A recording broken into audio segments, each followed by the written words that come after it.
Hello hello friends, मेरे digital classes में आप लोग का बहुत बहुत स्वागत करता हूँ। तो फ्रेंड्स, यहाँ पे हम CGPSC जो मॉडल क्वेश्चन यहाँ पे तैयार करते हैं, जो आपके एग्ज़ाम पे बेस्ड पे इम्पोर्टेंट क्वेश्चन, क्योंकि आपका जो CGPSC का जो एग्ज़ाम है अगले महीने से स्टार्ट हो जाएगा। आपका 13 से 14 तारीख को यहाँ पे फरवरी में एग्ज़ाम है।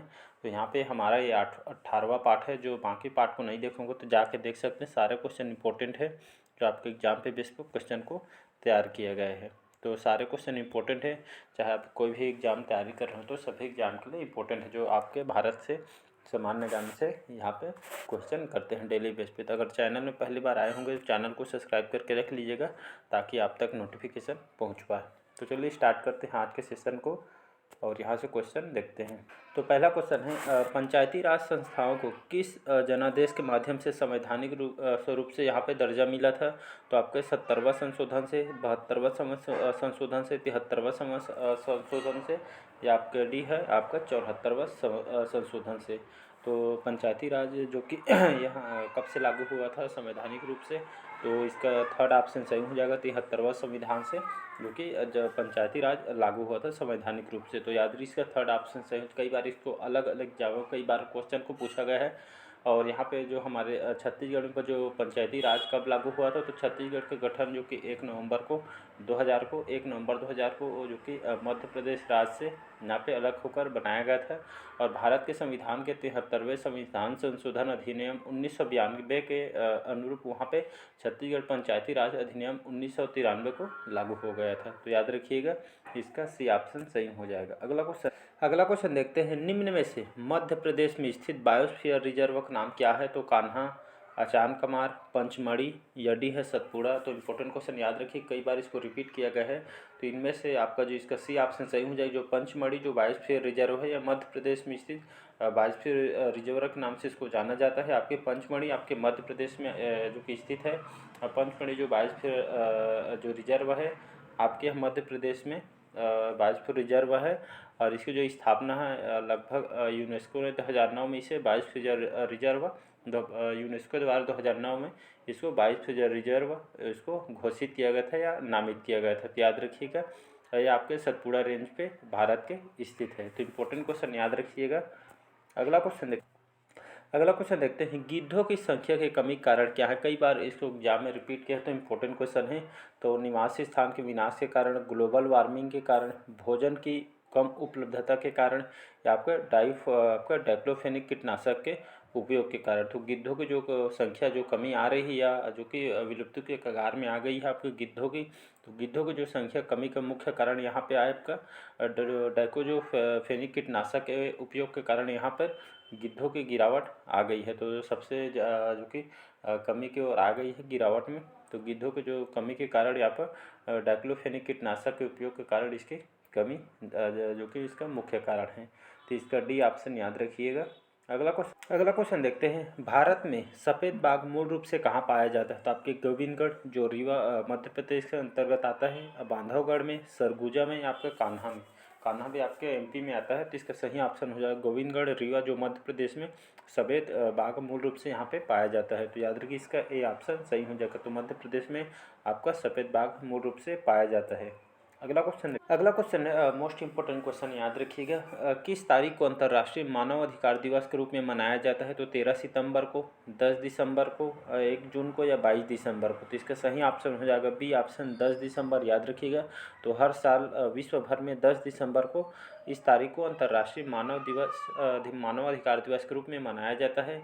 यह जो मानवाधिकार दिवस है 10 दिसंबर को दुनिया भर में इसको मनाया जाता है। साथ ही साथ इसकी जो घोषणा है संयुक्त राष्ट्र के जो कि के द्वारा इसको घोषणा किया गया है। तो 10 दिसंबर 1948 में संयुक्त राष्ट्र महासभा के द्वारा इसको घोषणा किया गया था। तब से हम 10 दिसंबर से हम जो कि अंतर्राष्ट्रीय मानवाधिकार के दिवस के रूप में मनाते आ रहे हैं।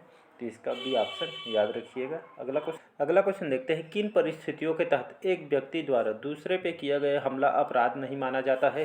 तो हमलावर नशे में हो, हमलावर मानसिक रोग से पीड़ित हो, या स्वरक्षा, या डी है इनमें से कोई नहीं। तो इसका सही ऑप्शन हो जाएगा सी ऑप्शन।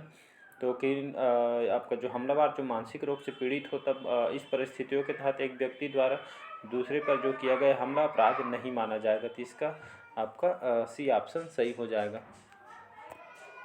अगला क्वेश्चन देखते हैं, बंधुआ श्रमिक शब्द से आप क्या समझते हैं? तो एक व्यक्ति से जो बालाश्रम कराते हुए हेतु बंधक बनाना, या आपका बी है बल द्वारा एक व्यक्ति के परिवार को सहित केवल भोजन देकर घर में काम कराना, या सी है आपके उच्च ब्याज पर ऋण देकर श्रम के लिए कम मजदूरी पर पूरे परिवार से कर्ज अदायगी के लिए काम कराना। तो इसका जो सही ऑप्शन हो जाएगा सी ऑप्शन याद रखिए। तो 15 जो आपके बंधुआ जो श्रमिक शब्द से यहाँ पे उसका जो अर्थ हो जाएगा यहाँ पे, तो उच्च ब्याज पर ऋण देकर श्रम के लिए कम मजदूरी पर पूरे परिवार से कर्ज अदायगी के लिए यह काम कराना आपके बंधुआ श्रम के अंतर्गत आ जाएगा। तो इसका सी ऑप्शन सही हो जाएगा।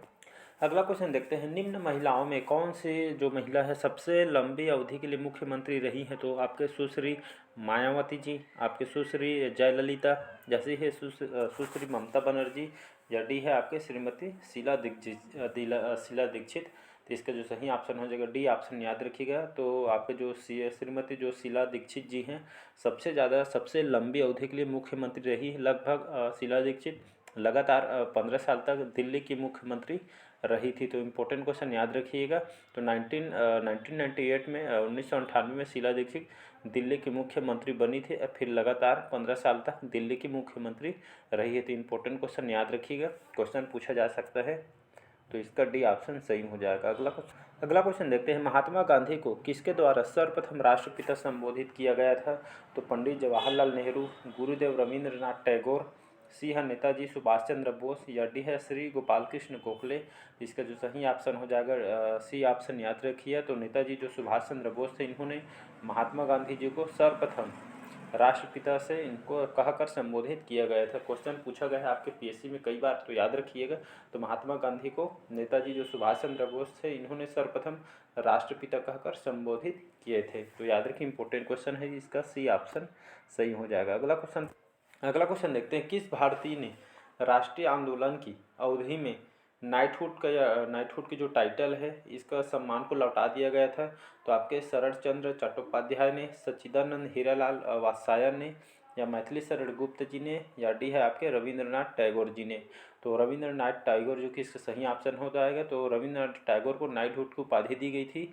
फिर भारतीय जो कि हमारे भारतीय थे, फिर राष्ट्रीय आंदोलन की अवधि में इन्होंने नाइटहुड को जो टाइटल दिया गया था इस सम्मान को लौटा दिया गया था। तो इसको नाइटहुड की उपाधि दी गई थी, तो आपके रविंद्रनाथ टैगोर को दी गई थी। फिर बाद में इसको नाइटहुड के जो टाइटल दिया गया था इनको वापस लौटा दिए गए थे। इसका डी ऑप्शन याद रखिएगा।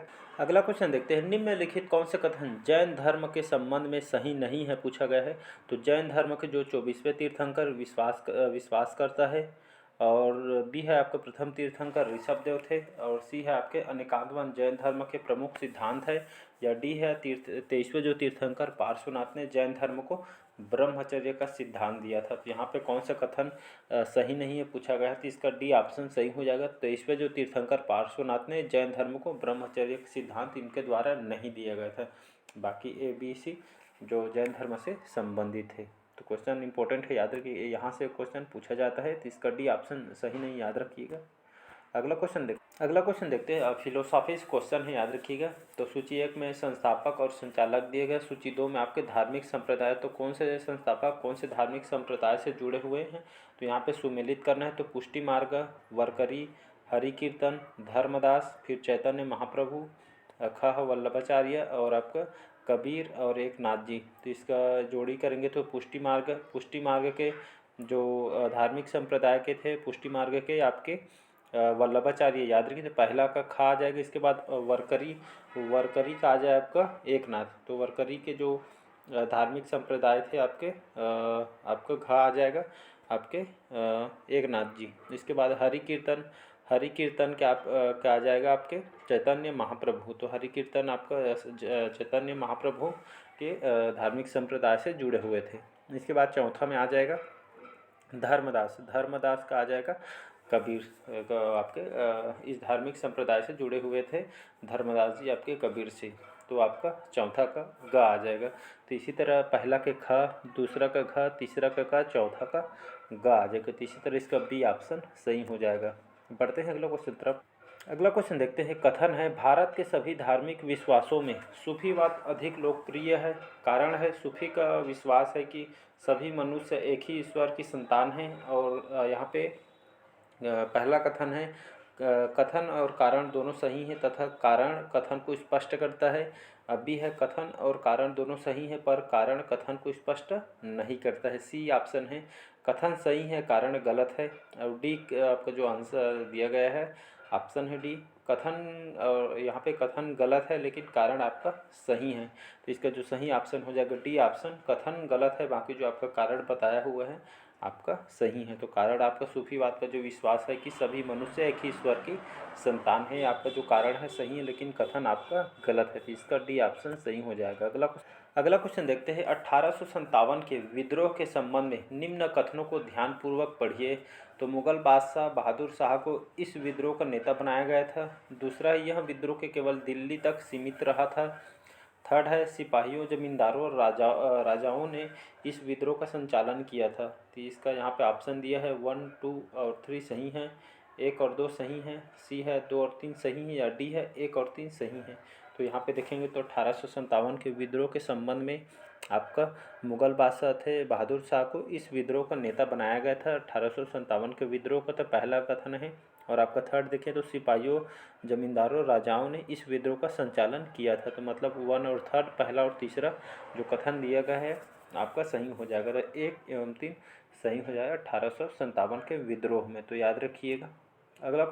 अगला क्वेश्चन देखते हैं, निम्नलिखित कौन सी यहाँ पे क्रांतिकारी एवं घटना सुमेलित नहीं है। तो यहाँ पे क्रांतिकारी एवं घटना सुमेलित नहीं है पूछा गया। तो राम प्रसाद बिस्मिल काकोरी के से संबंधित थे। भगत सिंह केंद्रीय असेंबली में बम जो कि फेंका गया था। जैसी है सूर्य सेन चिटगांव शस्त्रागार लूट हुआ था।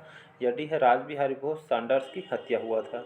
तो यहाँ पे कौन सी घटना यहाँ पे क्रांतिकारी घटना सुमेलित नहीं है। तो आपका जो राज बिहारी जो बोस थे सैंडर्स की हत्या इनके द्वारा नहीं किया गए थे। तो यहाँ का जो चौथा ऑप्शन है यहाँ पे यह घटना सुमेलित नहीं है। बाकी जो राज बिहारी बोस थे जो कि इनके द्वारा सैंडर्स की हत्या नहीं की गई थी। सैंडर्स की हत्या किसके द्वारा की गई थी, तो आपके भगत सिंह और राजगुरु के द्वारा यहाँ पे सैंडर्स की हत्या किया गया था।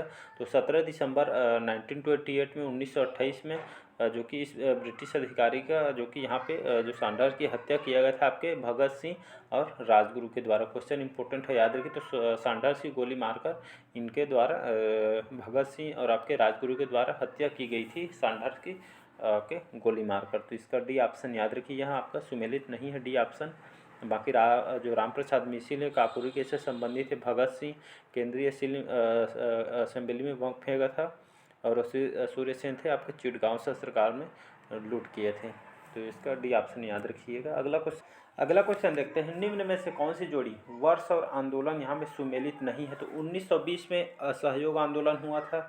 1930 में सविनय अवज्ञा आंदोलन हुआ था। 1939 में व्यक्तिगत सत्याग्रह हुआ था। और डी है 1942 में भारत छोड़ो आंदोलन हुआ था। तो बहुत इंपॉर्टेंट क्वेश्चन याद रखिए आंदोलन से।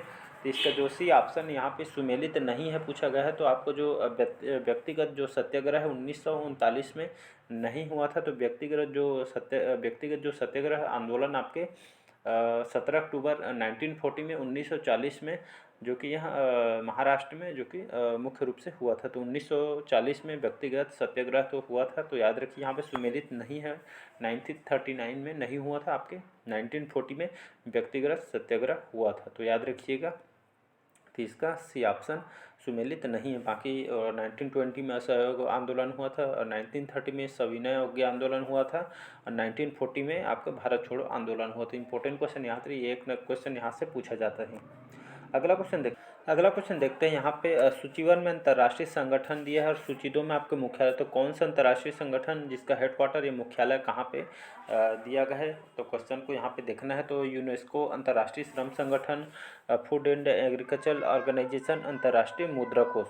तो यहाँ पे देखेंगे तो यूनेस्को को जो कि अंतर्राष्ट्रीय संगठन है जिसका मुख्यालय कहाँ पे है। तो इसका जो यूनेस्को का जो आपके पेरिस में इसका मुख्यालय है। याद रखिए ये आपका पेरिस आ जाएगा, चौथा तो अ का 4 आ जाएगा, याद रखिएगा।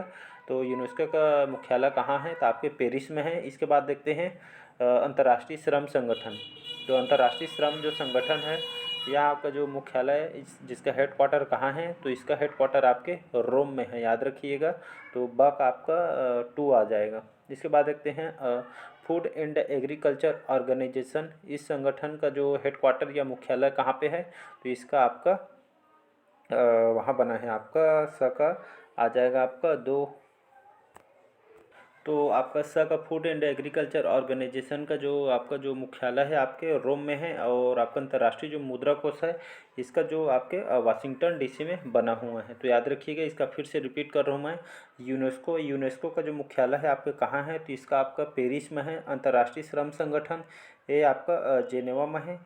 और आपका फूड एंड एग्रीकल्चर जो ऑर्गेनाइजेशन है ये आपके रोम में है। और अंतर्राष्ट्रीय जो मुद्रा कोष है इसका जो मुख्यालय हेडक्वार्टर आपके कहाँ है, तो आपके वाशिंगटन डीसी में अमेरिका में स्थित है। तो याद रखिए, इसका डी ऑप्शन सही हो जाएगा। अ का 4, ब का 1, स का 2 और द का 3 आ जाएगा।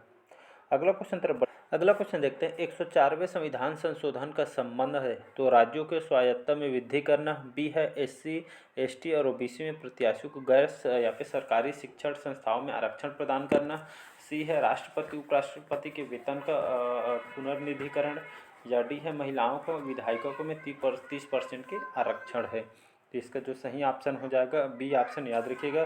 तो 104वें आर्टिकल यहाँ पे 104वें संविधान संशोधन में किससे संबंधित है, तो ये आपके एससी और एसटी और जो ओबीसी कैटेगरी है जाति के, इन लोगों प्रत्याशियों को गैर सरकारी शिक्षण संस्थाओं में आरक्षण का यहाँ पे आरक्षण प्रदान करना इसमें जो कि बताया गया है 104वें संविधान में। थी इसका 104 जो यहाँ पे बी ऑप्शन 42 का बी ऑप्शन सही हो जाएगा। तो याद रखिएगा।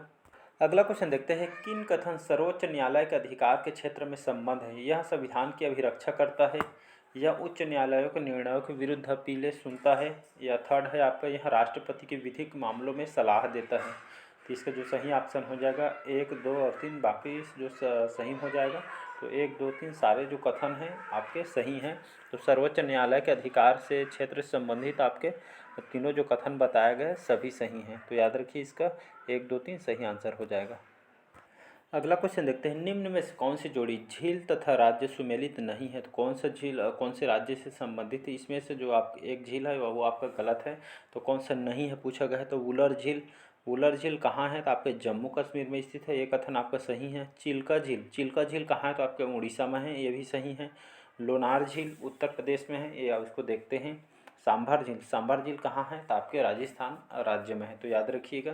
तो इसका जो सी ऑप्शन यहाँ पे जो कि सुमेलित नहीं, लोनार जो झील है आपके उत्तर प्रदेश में स्थित नहीं है। लोनार झील जो है आपका महाराष्ट्र के आपके बुलढाणा में लोनार झील स्थित है। तो याद रखिएगा, इसका सी ऑप्शन सुमेलित नहीं है। तो लोनार झील कहाँ है, तो आपके महाराष्ट्र के अंदर में स्थित है। कि यहाँ पे बहुत ही लोकप्रिय पर्यटक इसको माना जाता है, पर्यटक केंद्र लोनार झील, याद रखें महाराष्ट्र के अंदर स्थित है। तो इसका सी ऑप्शन सुमेलित नहीं है। अगला क्वेश्चन देखते हैं। सूची 1 द और सूची 2 में राज्य तो सुमेलित करना है, तो कौन सा दर्रा कौन से राज्य में स्थित है यहाँ पे पूछा गया है। तो बनिहाल, रोहतांग, बोमडला, नाथुला दर्रा, अरुणाचल प्रदेश, जम्मू कश्मीर, सिक्किम।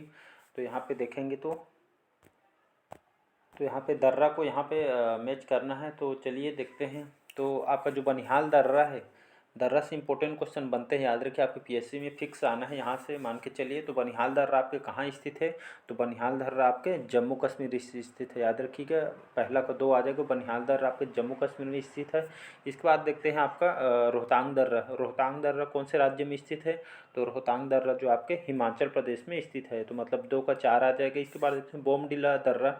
तो बोमडिला दर्रा आपके कहाँ स्थित है, तो ये आपके अरुणाचल प्रदेश में स्थित है, मतलब 3 का 1 आ जाएगा। इसके बाद देखते हैं नाथुला दर्रा कहाँ स्थित है, तो आपके सिक्किम में स्थित है, मतलब चौथा का 3rd आ जाएगा। इसी तरह पहला का दूसरा का 4, तीसरा का 1 और चौथा का 3 आ जाएगा। तो इसको एक बार मैं फिर से रिपीट कर रहा हूँ, अब मैं रिवाइज करा रहा हूँ। तो याद करिए, यहाँ से क्वेश्चन आपसे पूछा जाएगा। तो बनिहाल दर्रा आपके कहाँ स्थित है, तो आपके जम्मू कश्मीर में स्थित है। रोहतांग दर्रा आपके कहाँ स्थित है, तो आपके हिमाचल प्रदेश में स्थित है। बोमडिला दर्रा आपके कहाँ स्थित है, तो आपके अरुणाचल प्रदेश में स्थित है। और लास्ट में आपका जो नाथुला दर्रा है आपके कौन से राज्य में स्थित है, तो आपके सिक्किम राज्य में स्थित है। तो सारे क्वेश्चन इंपॉर्टेंट है, बार बार इसको रिवाइज करिए। सारे क्वेश्चन इंपॉर्टेंट है, आपके बार बार क्वेश्चन पूछा जाता है। प्रीवियस ईयर से क्वेश्चन भी पूछे गए हैं बहुत सारे, तो याद रखिएगा। तो आज का सेशन कैसे लगा कमेंट करके ज़रूर बताइए। अगर चैनल में पहली बार आए हैं तो चैनल को सब्सक्राइब करके रख लीजिएगा ताकि आप तक नोटिफिकेशन पहुंच पाए। तो चलिए इसी तरह मैं नेक्स्ट पार्ट लेकर आऊँगा जो आपके हर एग्जाम के लिए इंपॉर्टेंट, चाहे कोई भी एग्जाम की तैयारी करें, चाहे SSC, railway, UPSC, PSC, police constable, तो सब एग्जाम के लिए इंपॉर्टेंट है। तो चलिए बस आज के लिए इतना ही। अच्छा लगे चैनल को लाइक, सब्सक्राइब, कमेंट कीजिए।